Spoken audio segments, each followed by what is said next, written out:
Bueno, hoy es la continuación de Encontrando a Jesús en el libro de Jueces.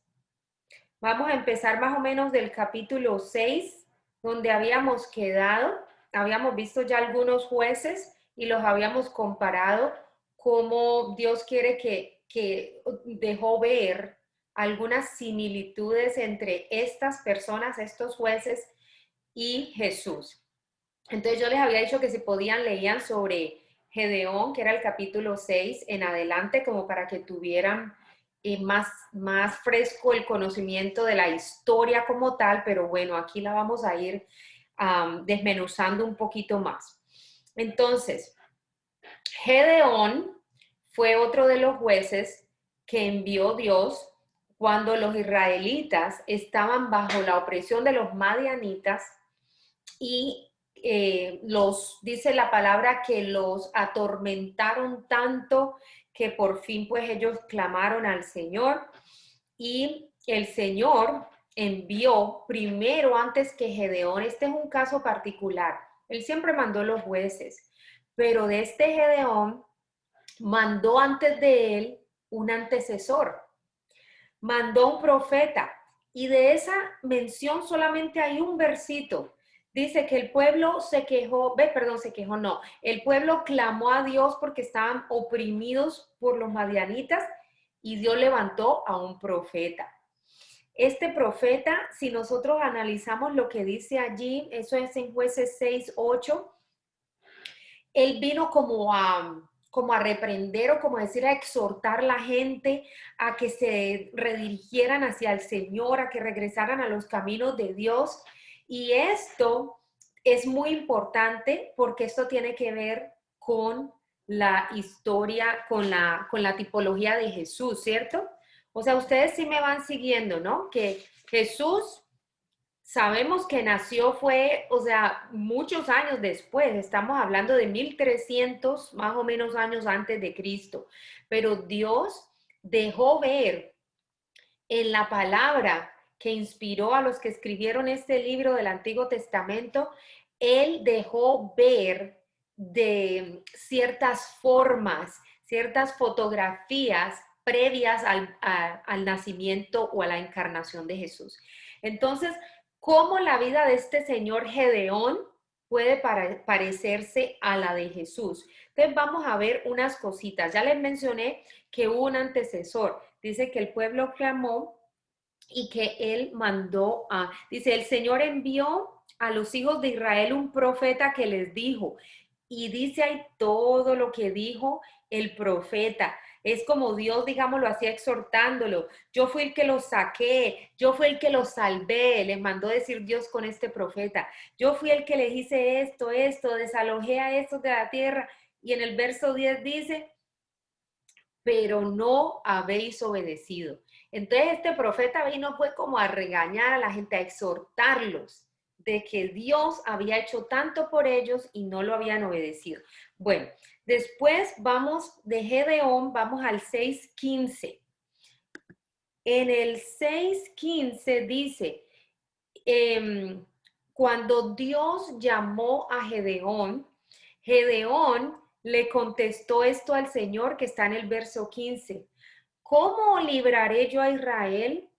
He aquí que mi familia es la más pobre de Manasés y yo el menor de la casa de mi padre.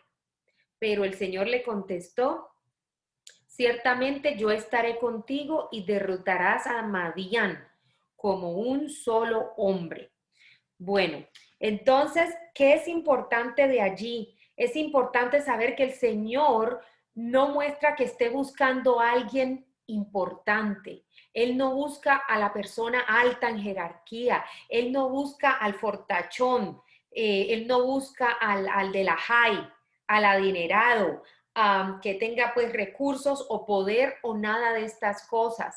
El Señor nos muestra claramente y hay dos razones que yo creo por las cuales el Señor muestra que Él escoge. Mire que ahí Gedeón nos está dejando saber que no solamente Él es de la tribu menor de todas las tribus, o sea, como decir de la más insignificante de las 12 tribus, la mía es la menor.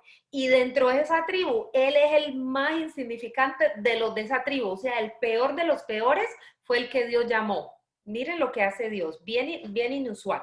Entonces, dos razones veo yo por las cuales el Señor nos deja ver esto, y es que primero está mostrando sombras de Jesús, ¿sí o qué? Jesús no nació rey, no nació en oro, en cuna de oro, no nació en un palacio, un castillo. ¿Dónde nació Jesús? Jesús nació, nos dicen, en un pesebre, en pobreza, ¿cierto? Entonces, esas son semejanzas con Jesús. Jesús, que fue el que demostró mayor humildad que cualquiera, estaba demostrando eso. Y la otra razón por la que Dios también escoge al menor de los menores o al peor de los peores, es, Dios no quiere compartir su gloria. Y esto es bien importante que ustedes lo tengan en cuenta. Él quiere siempre llevarse la gloria. Si algo ustedes deben estar captando de este Antiguo Testamento es que Dios quiere llevarse la gloria. Y personas han sido castigadas, si se acuerdan, cuando quisieron ellos llevarse la gloria o darse el crédito por algo hecho que Dios ha hecho. Con eso no se juega. Entonces, ¿qué más? Vamos a hacer entonces un paralelo ya más Gedeón, cómo se parece a Jesús. Entonces tenemos primero Gedeón, Dios lo empoderó con el Espíritu Santo. Nos dice ya en el verso 34, dice, y el Espíritu del Señor vino sobre Gedeón y este tocó la trompeta y los abiezeritas se juntaron para seguir. Bueno, importante, el Espíritu del Señor cayó sobre él y ya habíamos leído en la clase pasada de que Dios le dio a Jesús el Espíritu sin medida. O sea, lo llenó a su más poder del Espíritu Santo. Otra comparación, Gedeón tuvo un antecesor. Antes de que Jesús, cuando el pueblo clamó, antes de que Dios, perdón, llamara, lanzara o enviara a Gedeón, vino este del que les hablé ahorita, el profeta. ¿A qué se les parece eso semejante con Jesús? ¿No tuvo Jesús un antecesor? ¿Quién fue el antecesor de Jesús? Juan el Bautista. Él vino a preparar el camino para Jesús. Él decía, soy la voz del que clama en el desierto y empezaba a gritar. ¿Se acuerdan de él era y él tenía esa función, la de exhortar a las personas y dirigirlas al que viene, al que sigue? ¿Quién era el que seguía? Jesús. Así mismo fue este profeta. Esa es otra similitud. Ahora veamos otra. Hubo milagros en esta historia de Gedeón. Milagros que eran para comprobar que Dios era el que iba a ganar esta victoria, que si era Él el que iba a hacer esto. De estos milagros se nos habla en el verso 36. No sé si ustedes lo leyeron, o perdón, se acuerdan, yo sé que lo leyeron, pero si se acuerdan de que Gedeón le decía, le dijo a Dios que le diera una prueba y Dios hizo unos milagros ahí. Básicamente él coge una tela, como una tela, ahí le dicen, en esta, ¿cómo le llaman? Un vellón, yo no sé, es como una tela y él la escurre y le dice a Dios, si eres tú el que de verdad está hablándome y diciéndome esto, yo voy a dejar esto aquí en el suelo y cuando caiga el rocío, que caiga el rocío sobre todo el pasto, menos en esa tela que yo voy a poner. ¿Cómo puede ser eso posible? Eso es un milagro, ¿cierto? ¿Cómo va a caer el rocío sobre todo, menos en ese pedazo? Entonces Dios lo hace. Y al otro día Dios como si, Gedeón como si eso pues no fuera poco, le dice, ay Dios, no es que yo esté como que, no es que no te crea, pero otra vez, voy a hacer otra prueba hoy, pero al contrario, voy a poner otra vez este vellón, esta tela, y lo contrario, que se moje solamente la tela cuando caiga el rocío y nada del pasto alrededor, nada se va a mojar. Y al otro día cuando él fue a chequear, así como se lo había pedido a Dios, así estaba. Entonces, no es que sea significante eso de la tela y lo que él hizo, sino que lo podemos poner en comparación de que hubo milagros para comprobar que si era Dios el que estaba hablando y el que le iba a dar la victoria. Asimismo, en la vida de Jesús, sabemos que hizo muchos milagros y Jesús siempre demostró que era el Hijo de Dios por medio de milagros, para que la gente supiera que Él venía de parte de Dios, que Él sí estaba hablando de parte de Dios, que sí era. Entonces, esa es la comparación allí, los milagros. Otra comparación es que hubo profecías que hablaron de Jesús, de todo, de su nacimiento, de su vida, de su muerte, de su resurrección, de todo, pero hubo profecías, ¿cierto? En el caso de Gedeón hay es un sueño, pero es un sueño profético. No sé si lo recuerdan. Ese sueño profético, vámonos al 7:13, y dice, básicamente era que ya iban a la guerra, antes de que sucediera la guerra como tal. El Señor le dijo que fuera y escuchara lo que el enemigo estaba diciendo y que eso le iba a dar el valor para ir a la guerra. ¿Por qué? Porque era una profecía. Él no sabía, pero él obedeció y él fue y escuchó al dos del equipo enemigo estaban hablando y el uno le dijo, tuve un sueño. Entonces, ¿cuál fue el sueño? Y se lo cuenta. Y este sueño le dice, los del equipo pues enemigo, le dice, en el sueño venía un pan, como un pan gigante que rodó, un pan de cebada, y la carpa de nosotros pues la destruyó completamente. Cuando él cuenta este sueño, el que está escuchando el sueño, que es del equipo enemigo, porque era uno contándole al otro, le dice, como quien dice, uy, hermano, eso no quiere decir otra cosa, sino que perdimos. Como quien dice, estamos aquí, eso es la espada de Gedeón. El mismo enemigo está viendo la derrota en este sueño, la está anticipadamente, la guerra no ha sucedido y ellos ya saben que van a ser derrotados. Ahora, Gedeón está por ahí escondidito escuchando lo que estos dos están diciendo y ahí mismo se pone a alabar al Señor porque sabe, está todavía más seguro de que Dios le va a dar la victoria. O sea que hubo profecía. ¿Por qué? Porque es algo que se dice antes de que vaya a pasar, ¿cierto? Este fue un sueño profético y en el caso de Jesús hubo también muchas profecías. Entonces, esa es otra comparación, pero hay mucho que hablar de Gedeón. Sigamos hablando. Cuando Gedeón ya reúne el ejército antes de la guerra, él resulta que reúne un ejército, ¿cuántos eran? Él tenía 32,000 personas. El ejército enemigo tenía 135,000. ¿Quién está en desventaja? El de Dios, ¿cierto? Tenían 32,000. ¿Y qué le dice Dios?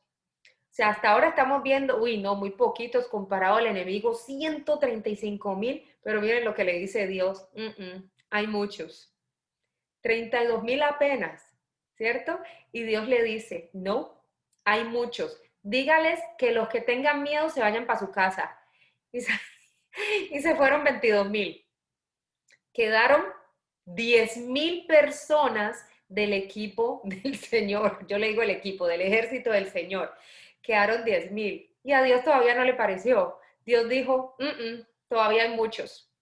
Hagamos esto, pongámoslos a beber agua. Bájelos a este río y dígales que beban agua.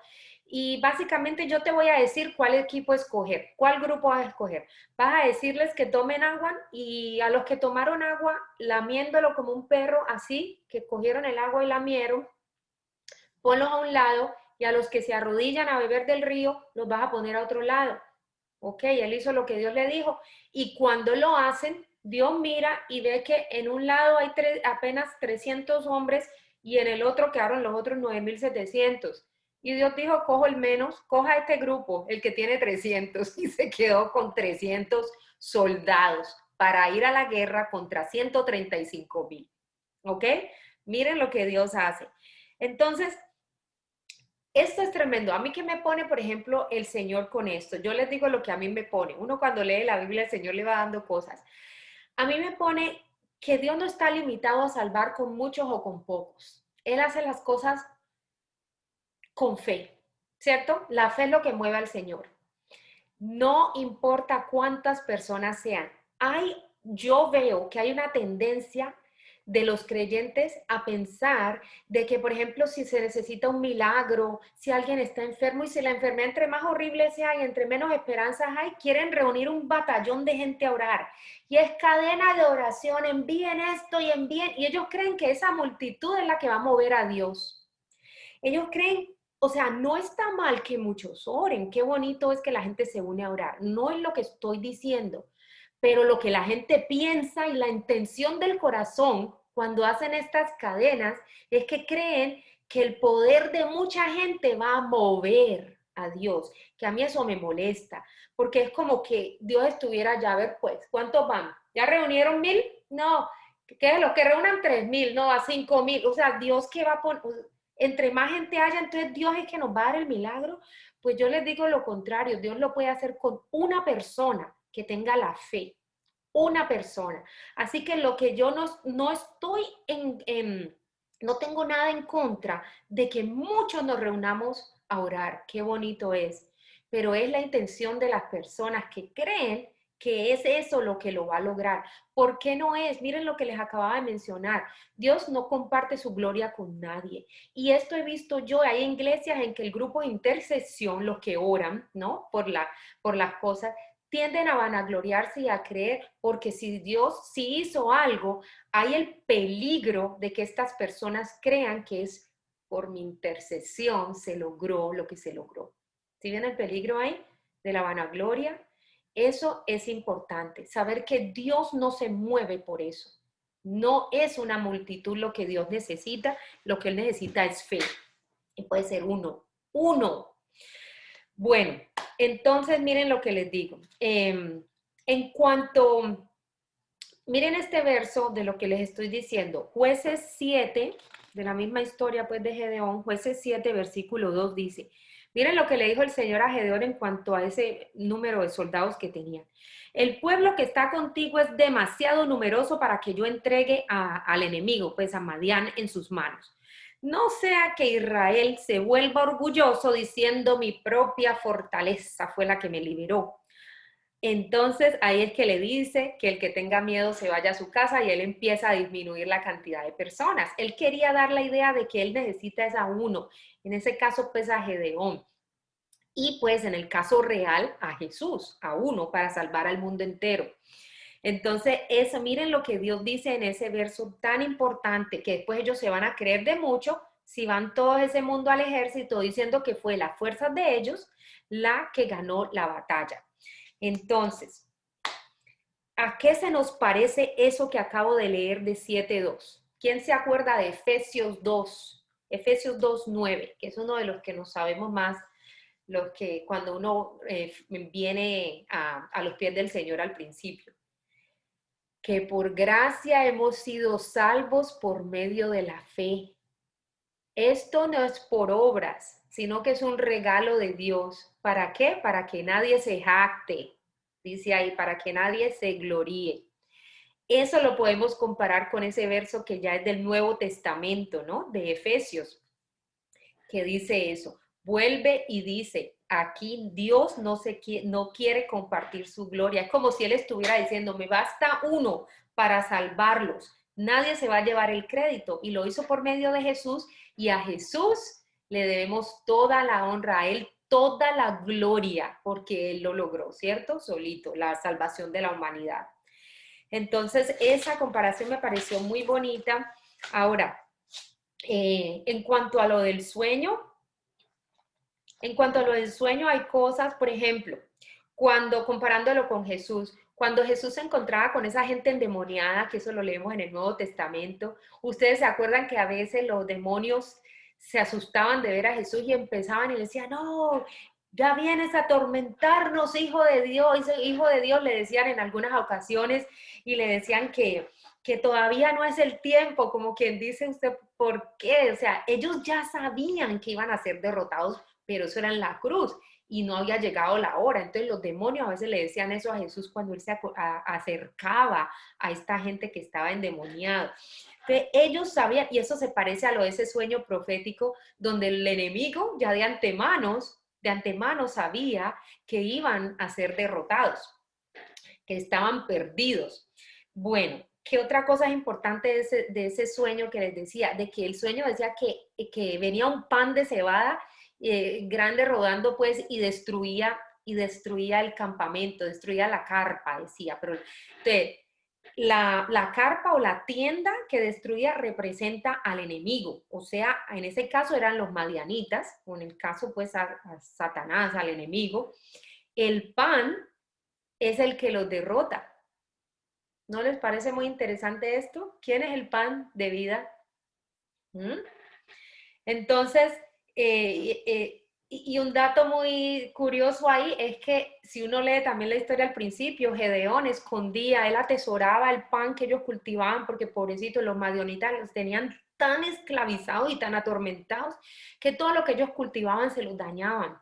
Todo se los destruían. Entonces él atesoraba cualquier pan que tenía, lo guardaba, lo escondía, lo atesoraba y era pan, ¿sí ve? Lo que él atesoraba, lo que el enemigo les robaba y eso fue lo que los destruyó. Bueno, sabemos que Dios dijo, yo soy el pan de vida y nuestra salvación viene del pan, de aquel a quien partimos y comemos la comunión, ¿sí ven? Bueno, ya en 7:15 se habla de lo que es la batalla. Esa batalla es importantísima. En la batalla, se las voy a parafrasear así, acuérdense que él ya redujo a 300 el número de personas. Entonces, como ya eran 300 y muchos se habían ido, quedaron muchas antorchas, trompetas y eso. Y él les dice que cojan vasijas, antorchas y trompeta. Entonces, en ese entonces no voy a entrar en detalles, pero las antorchas las cubrieron con las vasijas de barro. Entonces, en una mano llevaban eso, en la otra mano llevaban las trompetas, particular de unos soldados, bien poquitos que son, y aquí no nos dicen que lleven armas, llevan antorcha, antorcha con vasija en una mano, trompeta en la otra mano, para la batalla. Bueno, entonces, él los ubica estratégicamente como más o menos rodeando el enemigo y a pesar de que son tan poquiticos, se hacen ahí bien cerca y él les dice que él da la anuncia pues y que hagan lo mismo que él haga, que todos vayan a hacer lo mismo.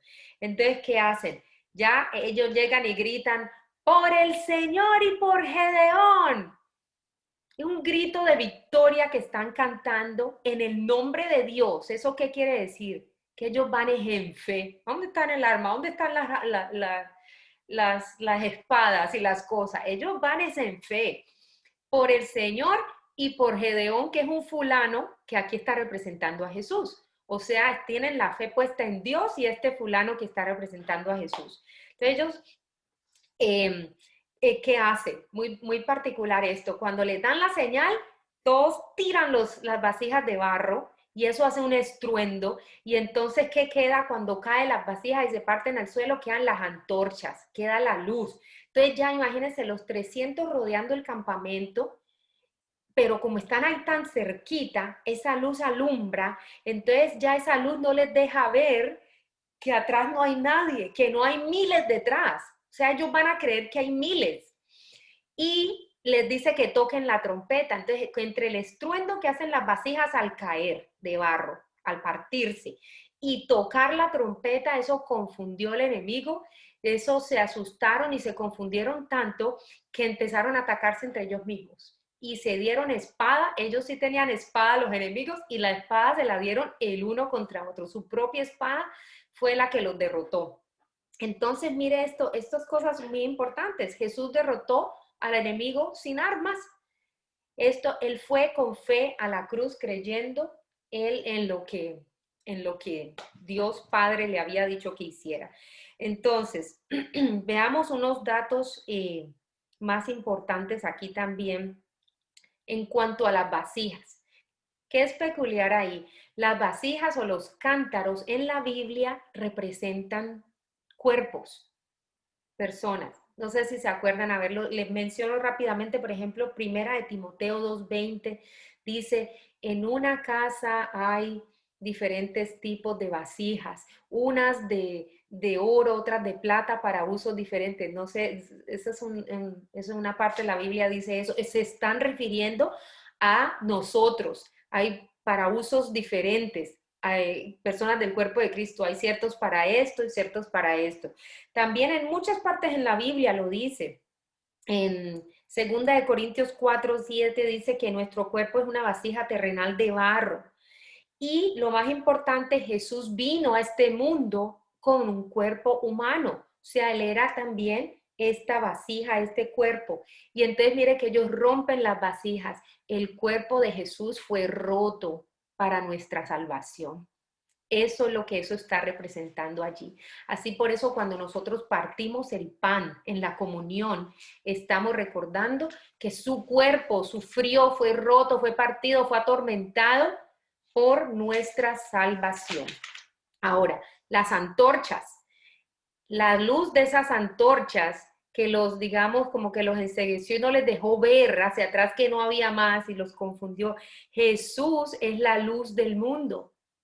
¿Sí? Esa es el otro arma que ellos llevaron allí, la luz del mundo. Y las trompetas, esto se asocia más con la segunda venida de Jesús, que esto está en el libro del Apocalipsis, donde habla que al sonido de la trompeta, nuestro Jesús va a venir por segunda vez. Entonces, miren cómo todas estas cosas uno a veces pasa y no se da cuenta, pero hay mucha relación de que Dios nos quiso dejar ver. Obviamente se acaba la historia de Jesús, perdón, de Jesús, de Gedeón. No vamos a hablar de cómo falla él cobra después por esta guerra, él no tenía que haberse cobrado por eso, le dieron oro, se hizo un éfod de oro y la gente terminó adorando un dios de oro. Él falla, pero bueno, la idea de lo que yo les estoy mostrando aquí es las similitudes con Jesús y no las fallas que ellos tuvieron, que obviamente eso no tiene nada que ver con Jesús. Después viene hay uno que sigue que se llama Abimelech, que no voy a hablar de él porque no encuentro nada de similitud de Abimelech con Jesús. Si algo hay, más bien sería que es el anticristo o algo, porque lo que uno lee ahí es poquito y lo único que parece ser es que ni siquiera fue escogido por Dios, sino que él mismo se lanzó a la candidatura y él mismo se escogió de juez. Entonces, no sé qué pasa con Abimelech, lo vamos a dejar tranquilo. Después viene Jefté. Jefté es una historia tremenda. De Jefté, la verdad como empezamos tardecito, no sé si alcance. Bueno, vamos a ver. Jefté llega en una época en la que Israel estaba siendo atormentado por los amonitas. Y dice la palabra, ya nos vamos aquí, eso está en 11. Vamos a la Biblia en Jueces 11 y dice que Jefté era un guerrero valiente, hijo de una ramera, en otras dice de prostituta, y que ese señor, pues el papá de él, había tenido con su mujer con muchos hijos, y él era pues hijo por fuera, ¿no? Dice que con una ramera. Entonces dice después que todos los hermanos de él, que él había tenido pues de su matrimonio, digámoslo así, se fueron contra él y lo echaron. Lo echaron fuera y le dijeron, no tendrás heredad en la casa de nuestro padre porque eres hijo de otra mujer, le dijeron así. Pero lo interesante es que años después, él se tuvo que ir. Dice aquí que él se fue, ¿cierto? Él tuvo que huir y se fue a una tierra en las afueras de Israel. Todo esto es importante. Él se fue y los hombres de esa tierra donde él se fue lo acogieron. Y dice aquí que eran hombres indignos. Se juntaron con él y salían con él y lo seguían. Y hay una cantidad de cosas que de diferentes traducciones ahora les comparto de lo que dicen de este pueblo de Tob, que eran las afueras, no tenía que ver con los israelitas. Pero pasa el tiempo y después le van, como decimos nosotros a los colombianos, a pedir cacao.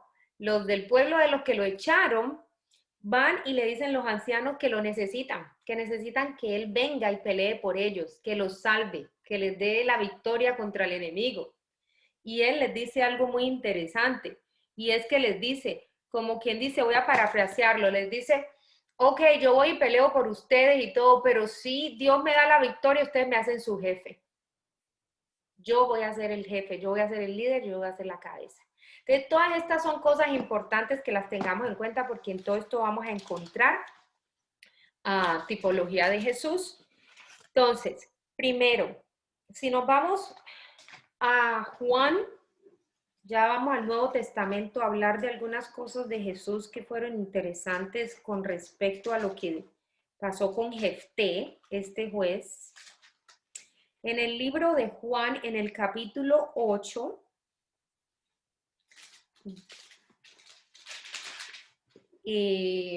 versos como vamos al 40 o algo así, vamos a ver dónde lo encuentro. Bueno, Jesús está, los fariseos están aquí altercando con Jesús y le están diciendo quiénes son los verdaderos hijos de Abraham. ¿Sí ven? La similitud ya hay. Entonces, le dice, nosotros, dicen los fariseos, nosotros somos descendientes de Abraham y nunca hemos sido esclavos de nadie, porque Jesús les está diciendo que eran esclavos del pecado. Entonces, después más adelante les dice, ¿dónde está esto?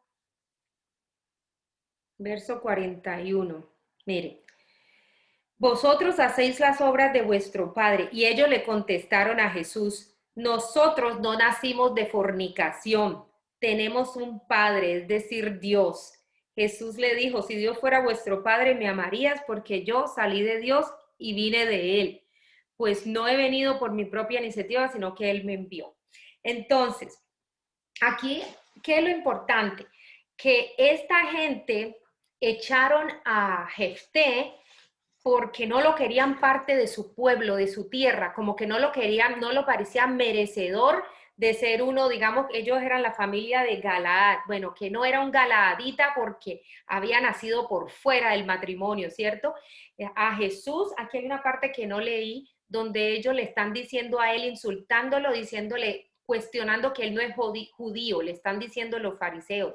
Y eso es un insulto, porque sabemos que Jesús es judío y que él vino, Dios a propósito, y ya había anunciado que nacería un salvador de la raza judía. Y vienen los fariseos a decirle a Jesús, a cuestionar, él no es judío, él está echando demonios, estaba echando demonios por un espíritu, le dicen, y le dicen samaritano por hacer eso. ¿Por qué le dicen eso? Al decirle samaritano a Jesús, lo están insultando y le están diciendo que él no es de la raza de ellos, porque los samaritanos fueron un pueblo que se había desviado de la ley mosaica, se había apartado de la ley y habían cometido inmoralidad. Entonces miren cómo le están diciendo a Jesús, en otras palabras, que es el hijo de inmoralidad. Y miren cómo Jefté también le dijeron que era hijo de inmoralidad por haber sido con una ramera, entonces lo echaron. ¿Sí ven las comparaciones aquí? Los judíos, a usted no sé si me comprenden esto, pero era muy importante. Dios había anunciado que su Salvador saldría de entre ellos mismos, de los judíos, del pueblo que Dios escogió desde el principio, cuya raíz fue Abraham. Él tenía que nacer de ahí. Entonces los fariseos están completamente cuestionando, no, como él echaba demonios, no es samaritano, no, ¿sí ven los insultos? Entonces esa es la similitud allí, que la paternidad, o sea, de dónde viene Jesús, le están diciendo que él no es hijo de Abraham, que ellos sí son los verdaderos hijos de Abraham, ¿ya? Bueno, ahora en el verso 11:2,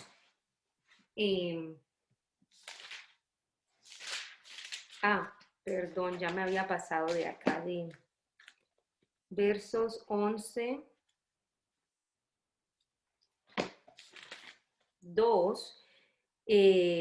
dice que lo echaron fuera, ¿cierto?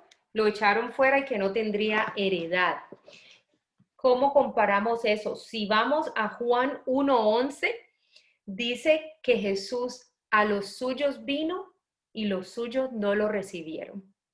Mire que los de Jefté no lo recibieron. Su propia familia, sus hermanos, lo rechazaron y lo echaron.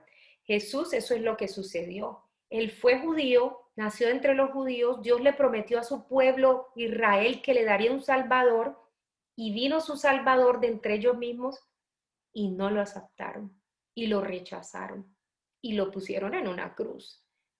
Por todo eso no lo aceptaron. A los suyos vino y los suyos no le recibieron. Esa es la comparación entre Jefté y Jesús. Ahora, si nos vamos a versos 11:3, pues eso ya se los leí, pero dice que cuando huyó y se fue a la tierra de Tob, que yo les explicaba que es una tierra en las afueras de Israel, o sea, su propio pueblo lo rechazó, entonces él se fue a otra tierra que es por fuera. ¿Qué eran esos de afuera? Eran gentiles.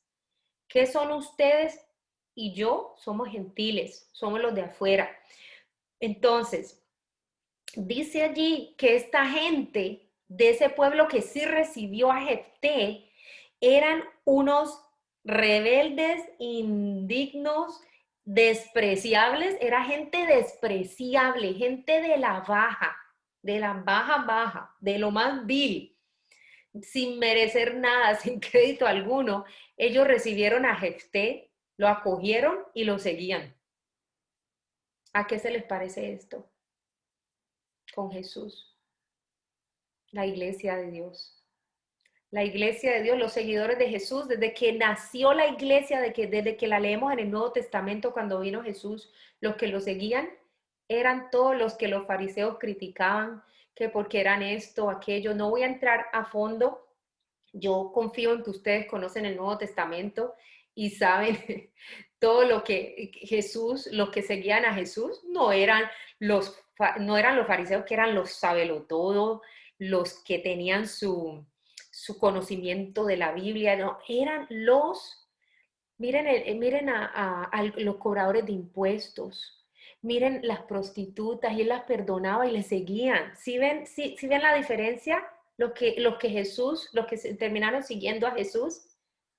Bueno, entonces, después Jesús, ¿se acuerdan lo que les dije de Jefté, que les dijo a los ancianos cuando vinieron a pedirle que acabo que por favor viniera y peleara por ellos, que se devuelva, o que ahora sí te queremos, ¿ven?